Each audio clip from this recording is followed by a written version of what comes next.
tiempo y todavía me encanta cuando se conoce la agencia de publicidad y todo eso.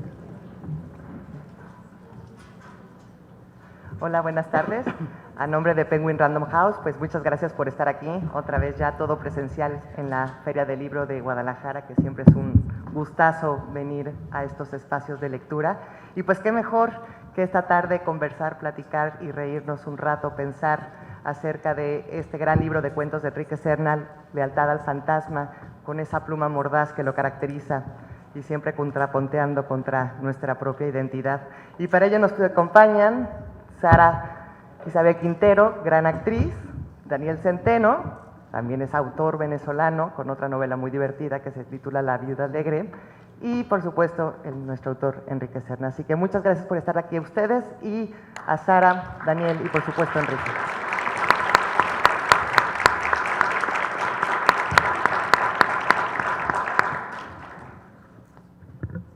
Bueno, va a empezar Daniel Centeno haciendo una presentación de este libro y luego le voy a pasar el micrófono a Sara Isabel Quintero, que va a hacer una lectura del penúltimo cuento de este libro, que se llama Lealtad al Fantasma, perdón, Abuela en Brama.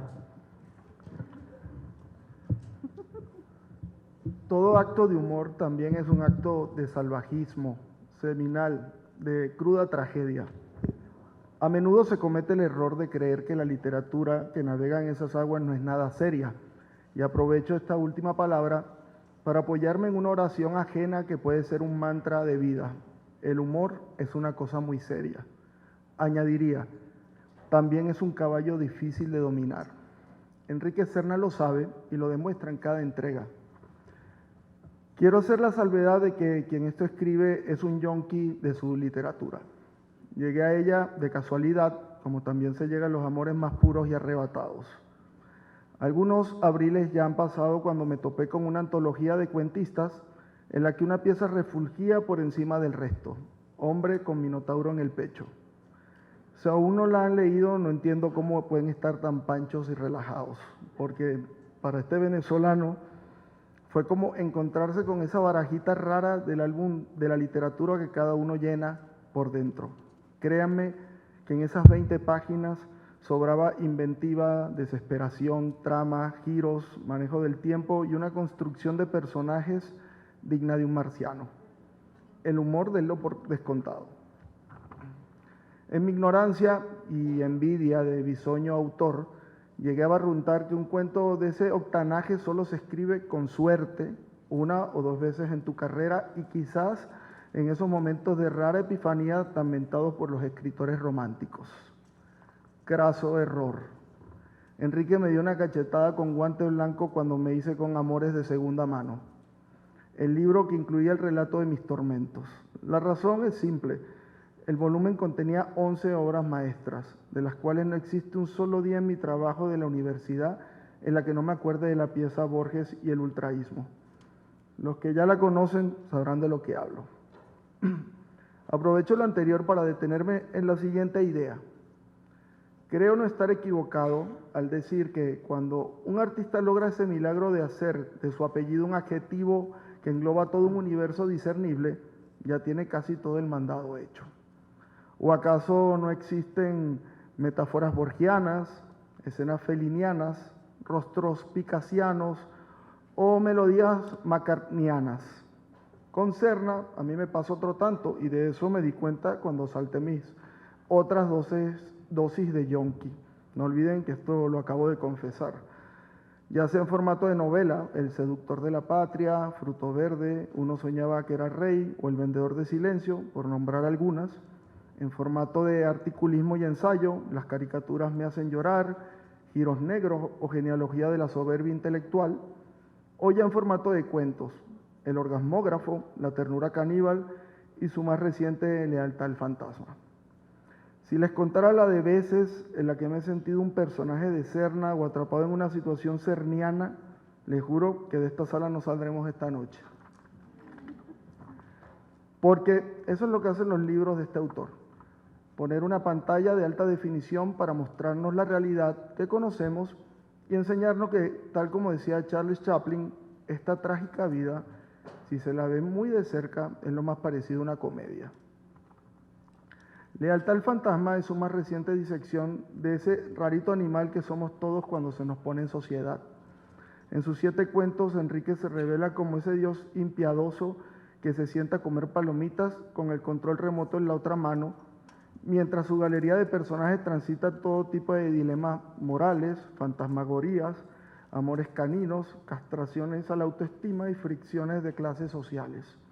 El sexo, como ya lo demostró en su novela La sangre erguida, suele ser ese elemento primitivo que los acerca a los precipicios de su vida, a ese momento de la verdad, al punto de inflexión donde no siempre después del borrón viene la cuenta nueva.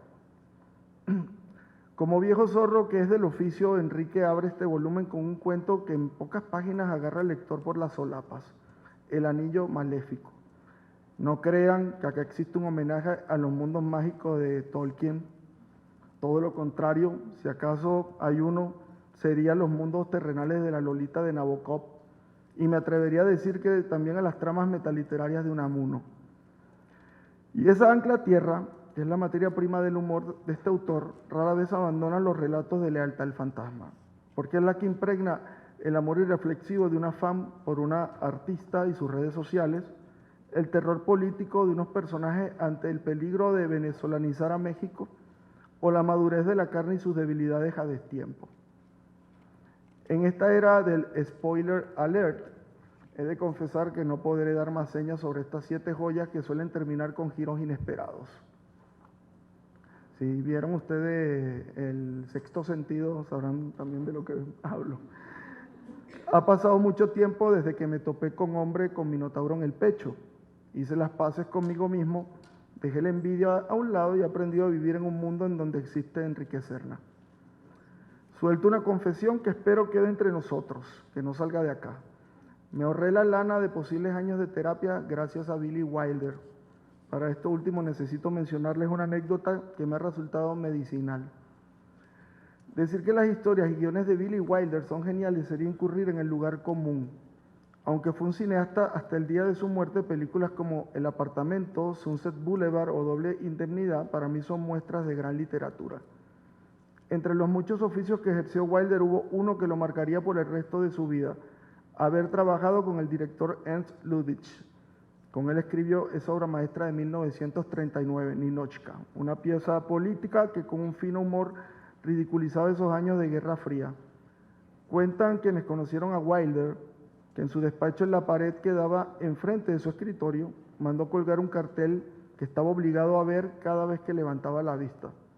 ¿Qué tenía ese rótulo que lo hacía tan especial? Una pregunta en apariencia sencilla. ¿Cómo lo habría hecho Lubitsch? Sin temor, Wilder solía confesar que no hubo un guión ni una idea en su obra que no intentara responder a esa pregunta. Decía que a ese cartel le debía muchas soluciones a bloqueos creativos. Nunca en su vida dejó de serle útil, de sacarle ese extra, de salvarlo de pantanos artísticos. Cuando escribo, pienso mucho en esa anécdota, y acá viene lo que me ahorró cualquier intento de terapia. En mi pregunta wilderiana, he cambiado el nombre de Ernst Lubitsch por el de este señor que tengo a mi lado. Muchas gracias.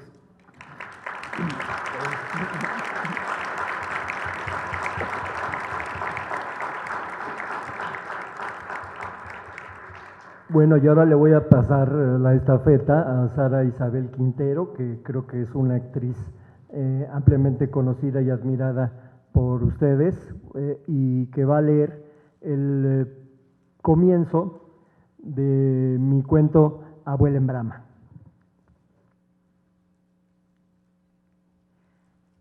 Hace 3 años andaba poco triste cuando mi hija Daniela se fue a estudiar a Dartmouth. Era la última en dejar el nido y la casa se había quedado desierta. Mis amigas me aconsejaron que hiciera un viaje para distraerme, pero no quise correr el riesgo de abandonar mi negocio. Confío en Marisol, mi asistente, pero cuando salen imprevistos, la pobre no sabe ni qué hacer. En el silencio de la casa, oía con nitidez los crujidos de la duela, les prestaba una atención enfermiza.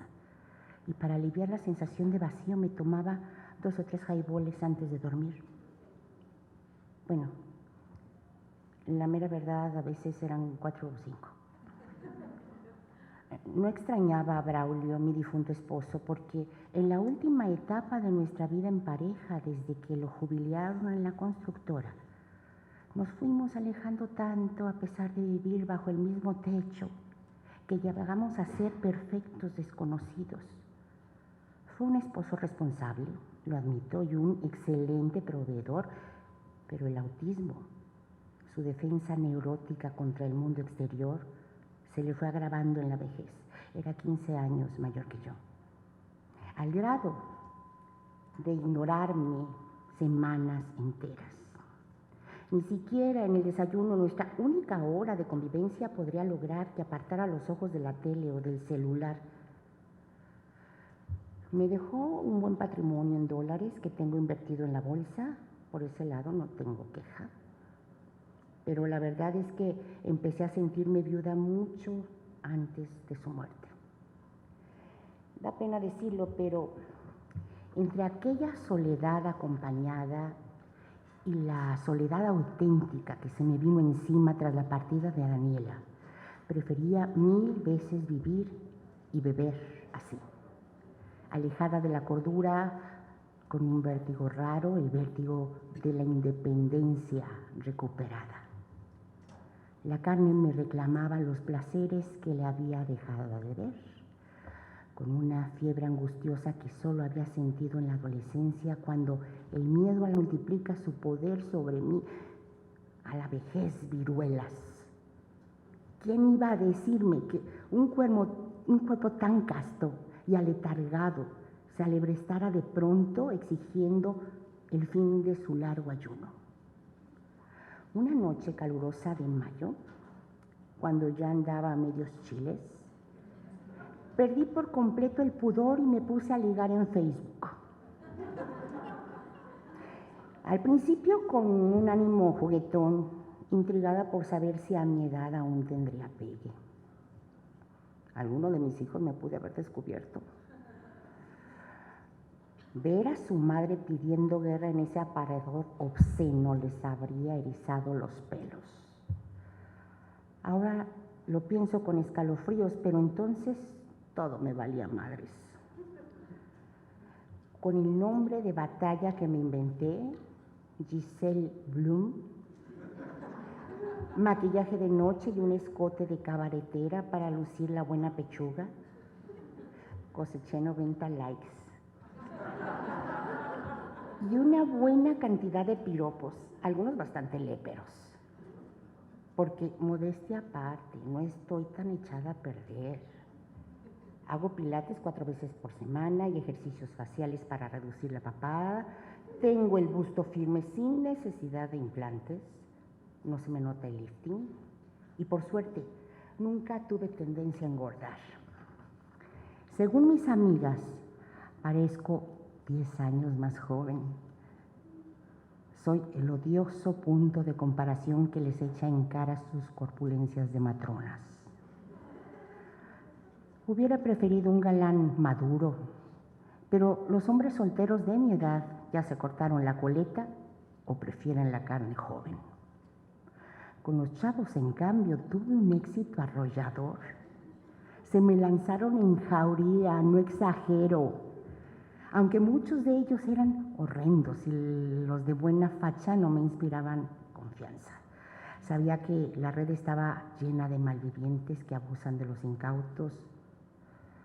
No querrían ponerme un 4.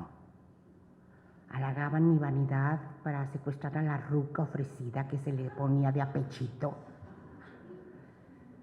Cuando el miedo me caló más hondo, escuché una voz interior, la de mi madre, que me reprochaba mi desvergüenza. Cuidado, Delfina, vas a tirar tu reputación por el caño y pensar que tu pobre padre se gastó una fortuna para educarte en el Liceo Francés de Polanco. ¿Así le pagas su sacrificio? Primero pierdes la vergüenza, luego la dignidad y cuando menos te lo esperas ya te desbarrancaste.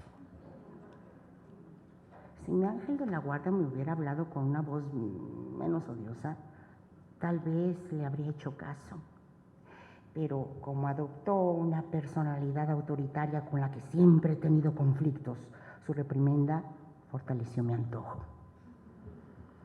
Confiar en extraños era un albur, pero como dice el bolero, antes de amar debe tenerse fe. Y yo se la tuve a Efraín desde que vi su foto de medio cuerpo tomada en el gimnasio con una camiseta de tirantes que le sentaba de maravilla.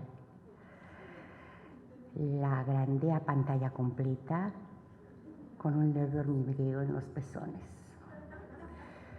No era un fortachón de gimnasio, apenas se le marcaban los bíceps y los pectorales, pero adiviné la tensión de sus músculos y me gustó su sonrisa burlona, la pelusa de su bigote, la boca, los labios gruesos, ávidos de comerse al mundo. Su arrogante mirada de gavilán, con la que parecía retarme a conocerlo. Tenía la nariz prominente, signo inequívoco de virilidad, según mi amiga Fabiola. Se ve naquito, pero ha de ser buen palo, pensé. La lectura de su escueta biografía contribuyó a disipar mis temores. Efraín Pimentel, 28 años, licenciado en Antropología Social por la UAM de Azcapotzalco, profesor de literatura en el Sweetland College, actor de teatro infantil en sus horas libres y estudiante avanzado de francés en el IFAL. Hasta publicaba poemas en su muro con epígrafes de Baudelaire y toda la cosa. Le mandé una solicitud de amistad sin mucha esperanza de que la aceptara porque me registré con mi verdadera edad, 57 años, y no quise recurrir a ningún truco de Photoshop. Ni falta me hacía. Brincos dieran muchas treintonas por tener mi talle.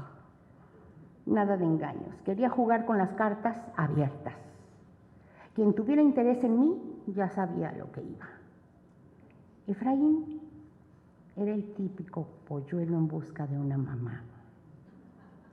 Me di cuenta desde nuestro primer chat.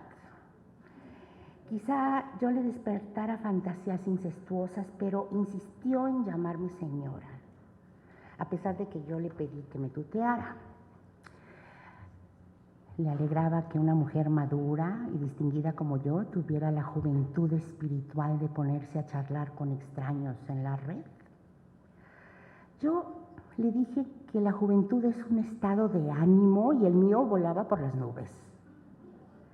Una manera bastante idiota de ocultar mi depresión, pero él se lo creyó, fingió creerme.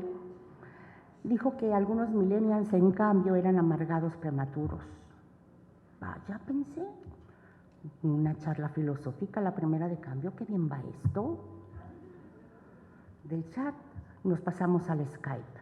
En la pantalla se veía un poco más vulnerable, tal vez me lo pareció por su raída chaqueta de mezclilla y la evidente pobreza de su recámara. En la pared del fondo alcancé a distinguir manchas de humedad y un cartel rasgado con la foto del subcomandante Marcos. Deduje que vivía en alguna colonia inhóspita y miserable, donde un joven politizado y culto como él debía padecer una doble marginación. Este pobre ya no encajaba en la barriada, pensé, ni en la mamona élite cultural. Nuestra charla, mitad en francés, mitad en español, duró como 1 hora y en ningún momento cayó en la banalidad. Me dijo que no tenía novia ni quería comprometerse a nada serio con ninguna mujer para no perder el único patrimonio que tenía, su libertad. Eso habría ofendido a varias chicas con las que salió y por eso se limitaba a tener aventuras, 2 o 3 citas y a volar, paloma. Se me hizo los cabellos con un aire de romántico incomprendido y sentí ganas de apapacharlo, de labrarle un porvenir a la altura de sus ilusiones. Confesó que su sueño dorado era vivir en París, donde yo estuve un año en mi juventud tomando un curso de restauración de pintura. Se lo conté y me declaró su envidia. Estaba harto de darle clases a niños fifís con estiércol en el cerebro. Ojalá tuviera varo para largarse de México, aunque fuera a Montreal. Le dije que iba por buen camino porque el IFAL daba becas a sus mejores alumnos. Cuando le mostré cómo debía poner los labios para pronunciar la cerrada, la comodicidad de su mueca nos dio un ataque de risa. Con el pretexto de hacer ejercicios de conversación, le propuse que nos viéramos al día siguiente para tomar una copa. ¿Te queda bien algún bar de la colonia Roma donde yo vivo? Frunció un momento la ceja, disgustado, supuse, por lo que debió parecerle un alarde de estatus. Pero entendió para qué lo quería ver cerca de mi casa. Y eligió la Pulquería, un antro de Avenida Insurgentes, cerca de la glorieta del metro. Ni en mis épocas de estudiante, cuando creí en la Revolución Cubana, hubiera frecuentado un lugar tan raspa. Era como una embajada de Tepito en la Roma. Tal vez la cercanía con el metro Insurgentes explicaba la vulgaridad altanera y chirriante de la clientela. Unos cuantos godines de saco y corbata desentonaban entre el montón de chavos con el pelo teñido de azul y verde, perforaciones en los labios y en la nariz, cortes de pelo a lo mohicano, tatuajes en el cuello y los brazos. Se vengaban de su marginación, asumiéndola con orgullo, como si fuera un destino elegido y una fatalidad odiosa. Proliferaba la gordura, incluso entre las chicas. Las pocas niñas esbeltas que se daban aires de abejas reinas, acusadas por grupitos de admiradores que parecían fraguar una violación colectiva, o eso me figuraba yo por mis prejuicios de clase. El estado catatónico de algunos clientes delataba la venta clandestina de drogas. Un reggaetón alevoso me retumbó en la cabeza y a duras penas reprimí las ganas de salir huyendo. Cuidado con la bolsa, pensé, no te despegues de ella. Podría costarme caro haber invadido esa madriguera delincuencial donde la edad, el pelo castaño y la piel blanca me delatan como intrusa. O veía moros con tranchetes por no salir nunca de mi gueto elitista. Me sentí culpable por vivir tan cerca y a la vez tan lejos del verdadero México, por no conocer las entrañas de mi país ni tener curiosidad por escudriñarlas. Efraín parecía desconcertado por mi facha de burguesa, y eso que no llevé joyas ni ropa elegante, solo una falda corta de cuero, tacones bajos y una blusa de lino color hueso muy escotada para lucir el busto. Tal vez notó mi cara de angustia, pues me propuso de inmediato que si estaba incómoda en ese lugar nos fuéramos a otra parte. No, ¿para qué? ¿Qué mundo? Borrar mi culpa social con una penitencia severa. Pues de entrada intuí que la única manera de llevarme bien con él sería desempolvar mi credo igualitario. Los privilegios que tuve desde niña no iban a desaparecer por arte de magia, pero al menos debía demostrarle que no me había engreído. Por temor a beber alcohol adulterado, pedí una cerveza y Efraín una cuba. Como él había hablado más que yo en el Skype, me propuso que ahora hablara de mí. Le conté que había enviudado 5 años atrás y desde entonces no tenía una pareja estable, solo aventuras ocasionales. No había querido imponerles un padrastro a mis hijos, pero ya eran personas independientes y ahora era libre de hacer con mi vida un papalote.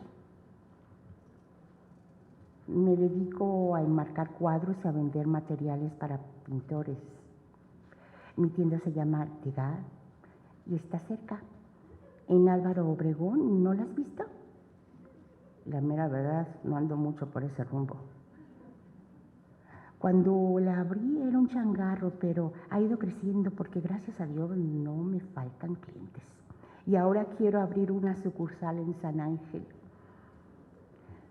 Juzgando mi conducta a toro pasado, sospecho que mi alarde de solvencia económica no fue del todo inocente. Insegura de mis encantos, quise tentarlo por el lado del interés, como los hombres maduros que en su primera cita con una mujer se ufanan de su riqueza. Lo bueno fue que Efraín, indiferente a mi prosperidad o aparentando serlo por diplomacia, desvió la charla al tema de las artes plásticas. Acababa de ver en el Munal una exposición de expresionistas alemanes y le habían encantado. Los cuadros de Otto Dix, un genio de lo grotesco. Prometí prestarle un libro ilustrado sobre el expresionismo alemán que acababa de comprar en Berlín y sentí un grato escalofrío cuando pegó su pierna a la mía. Antes de acabarme la cerveza ya nos estábamos besucando a la vista de todo el mundo. Cuando le propuse que nos fuéramos a mi casa, Efraín tuvo el buen detalle de ofrecerse a pagar la cuenta. No lo dije, por supuesto. Quise dejar en claro que yo no le costaría un centavo y saqué la cartera con una satisfacción de madre consentidora. Caminamos a mi casa tomados de la cintura, ya en plan de novios. Régulo, el portero, se quedó visco al verme llegar con mi conquista. No tarda en esparcir el chisme, pensé. Qué divertido, los vecinos van a decir horrores de mí. Desde el elevador, Efraín ya me venía metiendo la mano bajo la falda y yo, rejuvenecida, trémula, húmeda como un pantano, lo atenacé con la pierna alzada en escuadra para sentir mejor su erección. La tenía tan grande que hasta me dio miedo. Un miedo antojadizo de beata hipócrita. Ni tiempo tuve de sacar el champán que había puesto a enfriar. Entramos al departamento como una tromba, dejando prendas por el camino y en la penumbra de mi recámara lo cabalgué en cuclillas, con una agilidad de gimnasta que lo tomó por sorpresa. La malicia aprendida en el barrio hace maravillas en la cama. Efraín era un maestro en el arte de alternar la ternura con la rudeza, las caricias con los pellizcos, los embates rápidos con los lentos, como un director de orquesta con una batuta de fuego. Gracias a esa destreza para retrasar la eyaculación en el momento cumbre de la cópula, afónica ya de tanto gritar, su verga ya era más mía que suya. Un apéndice de mi cuerpo convulso y enfebrecido. Solo hay una aristocracia verdadera, la de los buenos amantes. Lo pensé entonces, llorando de placer, y todavía lo creo, a pesar de todo lo que pasó.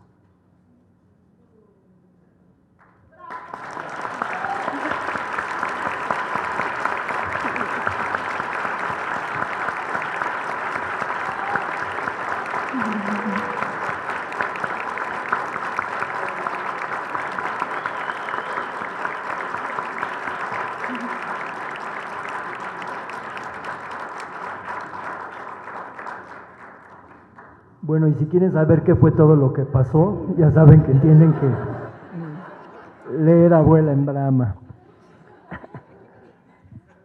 Bueno, le quiero agradecer primero que nada a Daniel Centeno Maldonado por sus generosos comentarios sobre mi obra de cuentista en general y sobre este libro en particular. A mí me da una gran emoción, no sabía que tenía un lector venezolano, porque prácticamente nada más me conocen en México. Pero me me da mucho gusto que haya tenido esa repercusión mis cuentos. Y también darle muchas gracias a Sara Isabel Quintero por esta estupenda lectura, que creo que le ha sacado mucho partido a las situaciones cómicas y un tanto subidas de tono que tiene este cuento. Bueno, no voy a hablar mucho tiempo, porque quisiera que también esto fuera un diálogo y vamos a dejar un espacio para que intervengan ustedes con preguntas o comentarios o reclamaciones, ¿no? Entonces voy a esbozar más bien nada más cómo ha sido mi trayectoria de cuentista desde que empecé a incursionar en este género en mi adolescencia. Y yo en aquel tiempo era aficionado a la literatura fantástica y mis autores de cabecera eran Edgar Allan Poe, Lovecraft, H.G. Wells, Dino Buzzati, ¿no? Y mis primeras tentativas como cuentista eran en ese género. Yo trataba de imitar a mis autores favoritos, ¿no? Pero yo no fui un escritor con una evolución rápida, no fui un autor precoz, ¿no? Sino que yo tardé más de 10 años en dominar el oficio literario, y cuando regresé al cuento ya había publicado mis 2 primeras novelas y habían cambiado mucho mis gustos literarios. No solo eso, sino que también ya la vida me había pervertido, ¿no?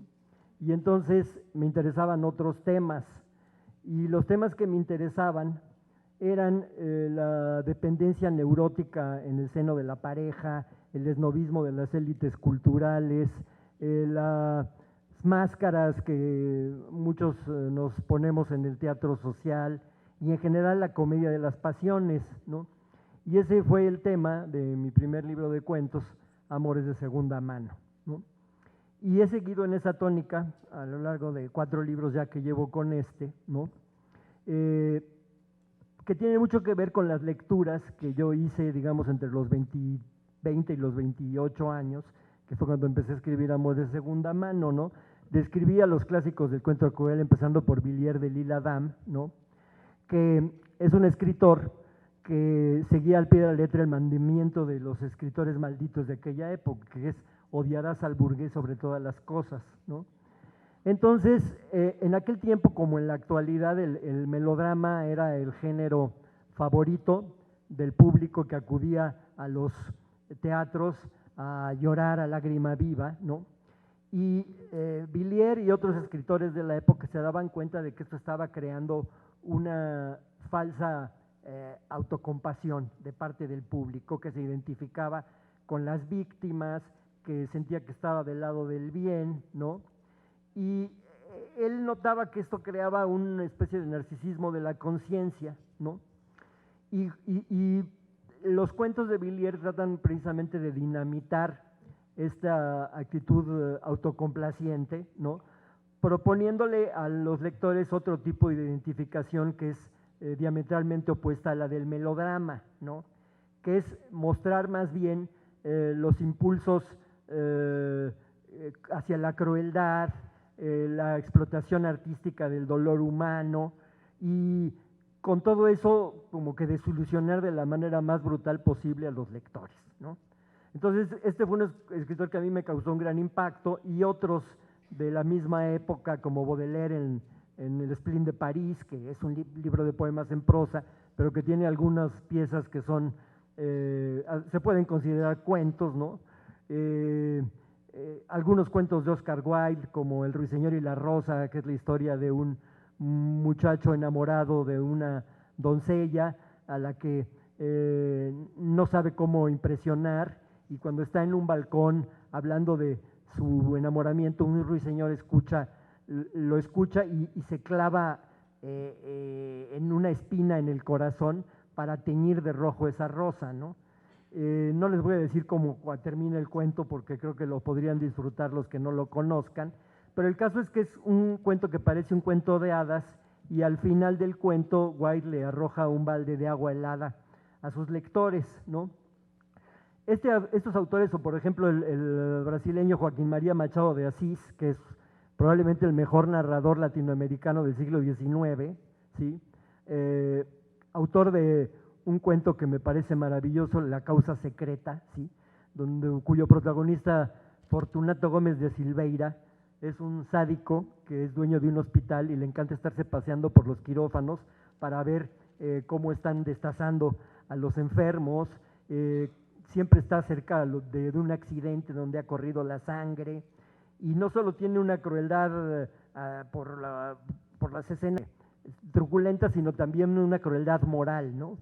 Y al final de ese cuento, él sabe que su mejor amigo siempre ha estado enamorado de su esposa, la esposa muere, y él los deja solos deliberadamente al amigo con el cadáver de la mujer en el ataúd, y está viendo cómo el enamorado llora desconsolado, y siente un placer enorme al deleitarse con el llanto de ese mejor amigo que quiso más a su esposa que él mismo, ¿no? Entonces, bueno, este tipo de personajes y otros entre los cuentistas crueles del siglo XX, por ejemplo, Rubén Fonseca, el brasileño, el cubano Virgilio Piñera y demás, a mí me influyeron muy poderosamente en esa época en que yo estaba haciendo los descubrimientos que hace cualquier joven que se asoma a la vida y que empieza a saber cómo funciona el mundo en que vive, la sociedad, etcétera, y que pierdes, digamos, el candor, la ingenuidad, y también te empiezas a desengañar de las ideologías redentoras, que es algo que me ocurrió a mí más o menos por aquella edad, ¿no? Entonces eso fue lo que me encarriló a mí hacia este género, y la peculiaridad de este libro que presento ahora, Lealtad al Fantasma, es que en él yo narro las transformaciones de un grupo de personajes sometidos a un poder irresistible, que a veces es un poder sobrenatural, ¿sí? Que les arrebata el timón de sus vidas y el control de su destino. Ese poder es a veces la atracción sexual, ese poder irresistible, pero en otros casos es el poder que un creador ejerce sobre sus criaturas, o el que un soñador ejerce sobre las imágenes de su inconsciente, o el que puede tener una diva de Hollywood sobre una modesta empleadilla que la idolatra, ¿sí? O sea, el tema de este libro en términos generales es la pérdida del albedrío, ¿no? Que aparentemente, según el credo romántico, es una de las mayores felicidades que le pueden ocurrir al ser humano, ¿no? La enorme dicha de la entrega absoluta al ser amado, etcétera, pero creo que también es muy angustiosa porque puede colocar a los personajes que viven en este trance en el riesgo de perder la individualidad, de la desintegración de la personalidad, y bueno, mis personajes están precisamente en esa cuerda floja, ¿sí? A mí siempre me ha gustado tener un compromiso emocional fuerte con los personajes, pero al mismo tiempo contemplarlos desde un ángulo irónico, porque así es como se puede mostrar la cara ridícula que tenemos todos los seres humanos, ¿no?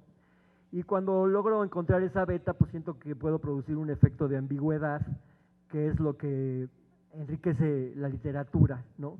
Cuando la literatura logra tener una multiplicidad de significados, ¿sí? Yo escribí este libro, bueno, se me ocurrieron las historias de este libro cuando estaba escribiendo El vendedor de silencio, que es una novela histórica muy oscura sobre un personaje sórdido que destruía todo lo que amaba, que ejercía el poder en el periodismo con mucha prepotencia y también el poder en el seno de la pareja. Y la novela histórica es un género bastante arduo que obliga a un escritor a hacer una reconstrucción de época lo más minuciosa posible, a no cometer anacronismos, y además te obliga a ser una especie de medium para resucitar a una figura del pasado, ¿no? Y tal vez para escapar de esa tarea tan ardua, a mí se me iban ocurriendo ideas de cuentos que en ese momento me parecían más placenteras, más juguetones, más lúdicas, y como no quise interrumpir mi novela, apunté esas ideas y ya las escribí en la época de la pandemia, ¿no? Que fue un gran año sabático para todos los escritores del mundo. Y bueno, como no me quiero extender y prefiero que esto sea un diálogo, aquí voy a parar para que ahora intervengan ustedes. Muchas gracias.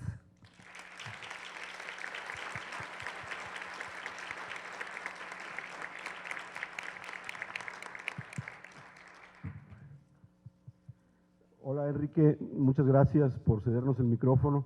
Yo soy Rafael Morcillo de Mérida, Yucatán. Alguna vez hablamos por teléfono. Me da mucho gusto que dijeras que pues, nos quieres sorprender. La pregunta concreta es si veo en ti, y quiero saber si tú piensas lo mismo que yo, que realmente estás pensando más en tus lectores a la hora de escribir. He leído un par de libros tuyos, precisamente el del Vendedor del Silencio, que por cierto me fascinó, me maravilló. Lo leí 2 veces, la verdad, y las 2 veces leí cosas diferentes. Gracias. Pues yo siempre tengo en mente a un lector ideal, que no es necesariamente un lector con una cultura literaria muy especializada, sencillamente un lector que esté dispuesto a hacer un esfuerzo creativo para complementar el significado de una narración, ¿no? Y pues yo me propongo cautivar a cualquier lector, sea cual sea su experiencia literaria, ¿no? Pero con una exigencia que más bien parte de que yo me quiero colocar en el lugar del lector y pensar cuál es el tipo que a mí me gustaría leer si estuviera del otro lado, ¿no?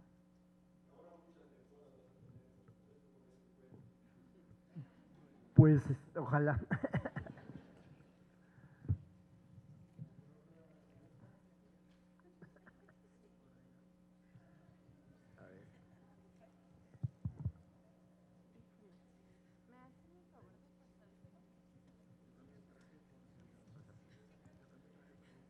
Bueno, qué bueno.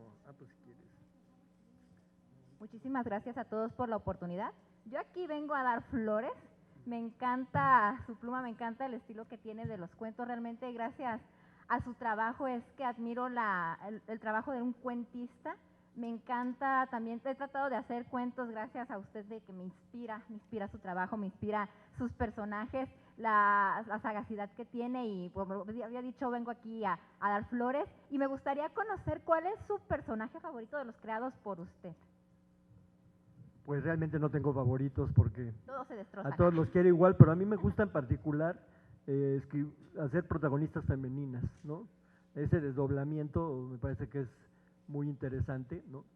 Y obliga al escritor a sacar, digamos, el lado femenino de su carácter, que todos tenemos ese lado, y las mujeres también tienen un lado masculino, ¿no? El ánima y el animus le llamaba Jung a esos componentes del alma humana, ¿no?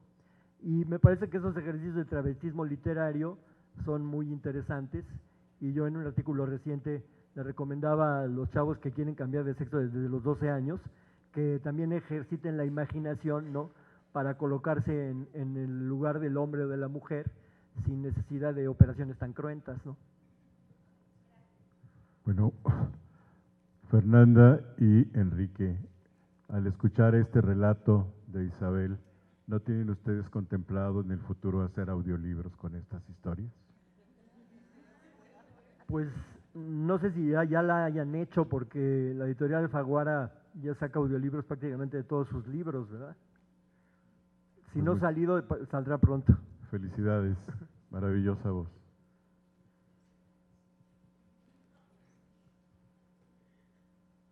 Enrique, buenas tardes. Perdón, ¿me escuchó? Perdón. Buenas tardes, gracias. Enrique, en algún momento llegué al género del cuento mediante la autora Mariana Enríquez, y creo recordar haber leído algo que ella decía, que el cuentista es alguien más aventurado que un novelista, en cuestión de que tiene que crear a lo mejor un mundo más efímero al momento de que está escribiendo. Y yo quisiera preguntarte tu opinión acerca de un cuento a comparación de una novela, porque conozco que has escrito de ambos. Pues yo creo que el cuento es la prueba de fuego para cualquier fabulador, ¿no? Porque En él no puede haber digresiones ni redundancias. Tienes que ir intensificando la tensión del cuento, mantener al lector, digamos, en el filo de la butaca y aparte sorprenderlo con un desenlace impredecible, ¿no? Yo no soy un cuentista brevísimo, como hay algunos que logran escribir cuentos de una sola línea. En México tenemos ejemplos maravillosos como el de Juan José Arreola, por ejemplo, ¿no? Porque yo también tengo la experiencia de novelista, ¿no? Y creo que por eso tiendo a hacer estudios de carácter más o menos profundos y eso toma bastante espacio, ¿no? Y de hecho en este libro, el cuento que acaba de leer Sara, pues es una novela corta en realidad, ¿no? Que es un género que también me atrae mucho, ¿no? Pero entonces hay otros que sí son cuentos más breves, como el que da título al libro, ¿no? Y yo por eso nunca he querido abandonar este género, ¿no? En él me comencé y espero que todavía la vida me dé oportunidad de escribir por lo menos otro libro de cuentos. Hola, te robo el micrófono, porque ya lo tenía desde hace rato. Me da muchísimo gusto saludarte, Enrique, soy súper fan. Empecé con Señorita México hace muchos años, lo disfruté enorme, y después me fui por los cuentos, Orgasmógrafo, divertidísimo, pero para mí lo que más he disfrutado es Ángeles en el Abismo, y quisiera que nos contaras cuánto tiempo te tardaste en escribirlo y cómo fue el proceso. Gracias.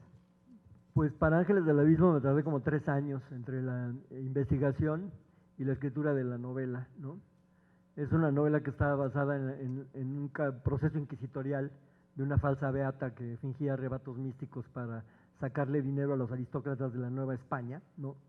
Y desde que yo leí ese caso en un libro de Solange Alberro, que es una investigadora que tiene un libro muy bueno en el Fondo de Cultura Económica que se llama así, La Inquisición en la Nueva España, pues me sentí que ahí había una novela, ¿no? Al principio yo tenía la idea de apegarme muy exactamente a ese caso, pero viendo otras tramas paralelas, ¿no? Y al final acabé escribiendo una novela que es de ficción en un 80%, ¿no? Y bueno, esa es una de las 3 novelas históricas que he escrito, ¿no? Y sus protagonistas son ella y aparte un indio, ¿no? Tlacotzin, que es un indio apóstata, ¿no? Que reniega de la religión prehispánica, primero para volverse cristiano y luego reniega del cristianismo para regresar a adorar a sus dioses, ¿no? En fin, es una novela que combina varios géneros, ¿no? Una es la novela picaresca de los siglos de oro, otro es el folletín del siglo XIX y la comedia de enredo también del siglo de oro, ¿no?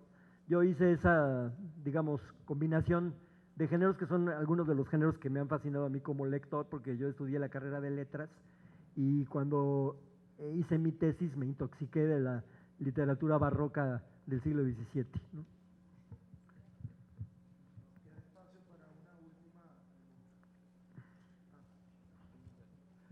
¿Qué tal, Enrique? No conocía tu obra y empecé con este libro. Y de mi caso, nada más va a ser un agradecimiento más que una pregunta, ¿no? Entonces, me voy a permitir leer el pequeño párrafo que ya me atrapó este libro. ¿Cuánto había llorado el pobrecito a los 5 años, recién entrado a la preprimaria, cuando ella tuvo la maldita ocurrencia de leerle Corazón, de Edmundo de Amichis? Menudo dramón resultó la novelita aquella. Tal vez habría debido escoger algo más ligero. Y sin embargo, la truculenta historia de aquellos mártires infantiles que estudiaban con rigor militar y hacían sacrificios sublimes por ayudar a sus pobres familias, lo enganchó a tal punto que exigía un capítulo diario antes de acostarse.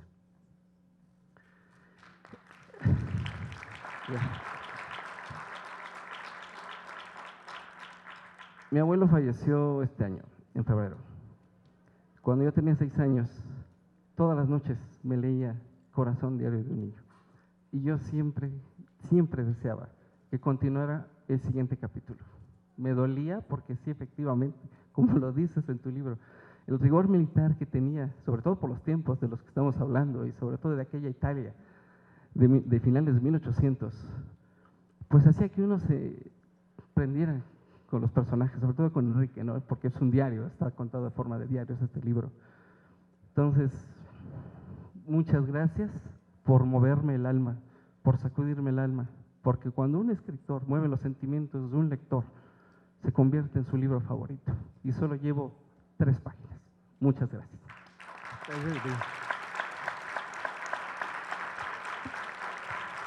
Pues lamentablemente se nos acabó el tiempo, entonces agradecerles a ustedes, agradecerles a Sara Isabel, a Daniel y por supuesto a Enrique Serna, quien estará firmando en el módulo internacional de firmas, en la doble L aquí en el área internacional. Así que ahí los esperamos. Sí, este es el tuyo. Y muchas gracias otra vez. Que tengan buena tarde.